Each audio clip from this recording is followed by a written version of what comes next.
So many of us have heard the term be present or stay in the now. But what does that really mean? Many individuals talk about meditation as a tool to become present.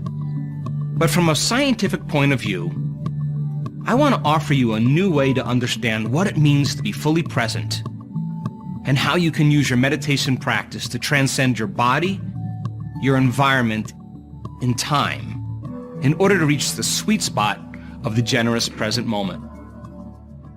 Let's start with the first question. What does the word meditation mean? Now, the word meditation, if you research the symbol in Tibetan, the word literally means to become familiar with. So think about this. Many people quit in their meditation practice because they don't think they can control their mind. Every time you work on overcoming some aspect of your old personality, there's a liberation of energy. And we've measured this on students all around the world because as they keep returning the body back into the present moment, the body is the servant to the mind, and just like training any animal, sooner or later it's going to acquiesce. And when it does, there is a liberation of energy. And that's available energy for you to use to heal. That's available energy for you to begin to create a new future. Now, the purpose of meditation is to get beyond your analytical mind. Now, it separates your conscious mind from your subconscious mind is your analytical mind. When you're born, you're totally subconscious mind. And we know this to be the case because children's brainwaves for the first 6 years of their life are in a very slow state, and it makes them very suggestible to information. In fact, they have no analytical facilities, so all the information that they're exposed to goes into their subconscious mind unedited. For example, big boys don't cry. Little girls should be seen and not heard. Money is the root of all evil. And when children listen to this information without analyzing it, it begins to lay the foundation of who they will become later on in their life, subconsciously. Now, because brain waves are changing and the child is interacting more in the environment, and as the child, by trial and error, is noticing different feelings or different experiences that produce different emotions, when they start feeling new emotions, they begin to pay attention to the cause. Their brain waves start to speed up and they move into what's called alpha brainwave patterns. And they begin to develop their analytical mind. Now, the analytical mind is exactly what separates the conscious mind from the subconscious mind. And as children's brain waves change because they're interacting with their environment, somewhere between the ages of 6 and 9, they begin to completely form their analytical mind. Once that analytical mind is formed, they begin to divide the conscious mind from the subconscious mind. Now, as we've been saying all along, your conscious mind is 5% of your total mind. Your conscious mind is made up of things like logic and reasoning, which gives rise to your faith, your will, and your creativity. Now, your subconscious mind, as we've been saying all along, is made up of 95% of who you are by the time you're 35 years old, and those are all those hardwired attitudes, unconscious beliefs and perceptions, subconscious habits and behaviors, and that makes up the majority of who you are. Now, the analytical mind is always busy working. The analytical mind is important for us because we need our analytical mind to survive in our life. And because the brain is divided in half, the analytical mind is always weighing past against future, right against wrong, known against unknown. And because the division of the brain allows us to navigate with our analytical mind in our lives, we need it. We need our analytical mind when we're learning new things. We need our analytical mind when we're navigating in our life ethically. We need our analytical mind when we need to make decisions and choices that are really important.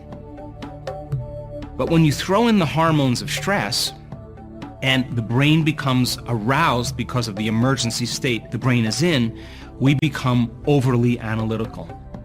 When people are analyzing their lives within some disturbing emotion that are derived from the hormones of stress, and those emotions are familiar emotions from the past, by thinking in the box of the past, they drive their brain further into a more aroused state. And they're moving further away from moving into those subconscious states where they can begin to make change.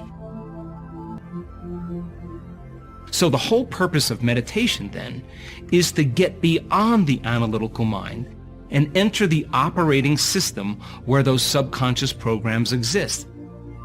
So then we can begin to take limited beliefs, unconscious habits and behaviors, and begin to reprogram them, become more self-serving or more effective.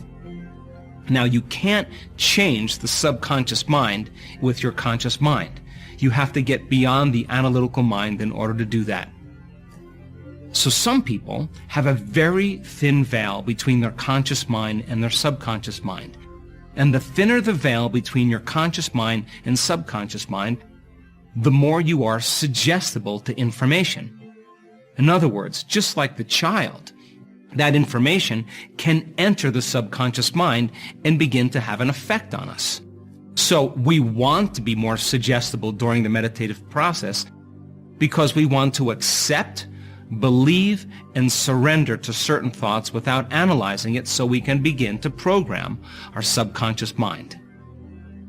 So then others have a very thick veil or thick barrier between their conscious mind and their subconscious mind, and they're less suggestible to information. And suggestibility is your ability to accept, believe, and surrender to information without analyzing it. So information doesn't pass through the analytical mind as easily. So then the more analytical you are, the less suggestible you are to information. The less analytical you are, the more suggestible you are to information. When you learn how to control your brainwaves and move into a state of trance, you pause in your brain, and your brain kind of moves into stasis. And in that state where you're not thinking and analyzing and you're in a state of trance, you're more suggestible to information, and you move your brain waves from the thinking conscious mind into a slower brainwave pattern in the subconscious mind. It also makes sense that as you increase your brain waves, you're all of a sudden increasing your analytical facilities because you're thinking and analyzing more, and your brain is less trance, and you're less suggestible to information. So, in the meditative process, as we begin to reprogram those subconscious states of mind and body, what we want to do is learn the skill, learn the formula, apply the tools to practice getting beyond the analytical mind so that you can begin to make those subconscious changes that become more permanent.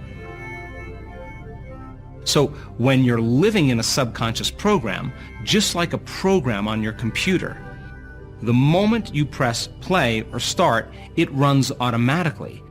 That's exactly what happens subconsciously.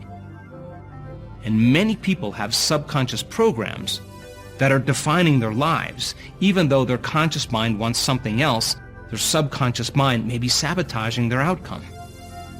So then we have to begin to reprogram that subconscious mind and begin to write a new program.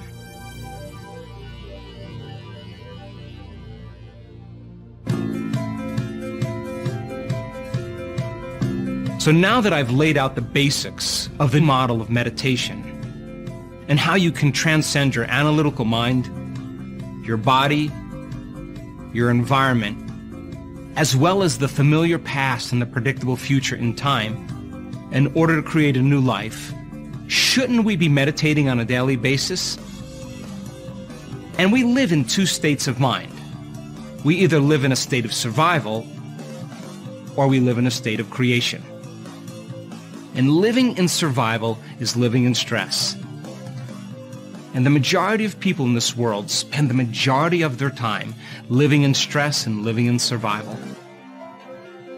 In that state, it's impossible to create.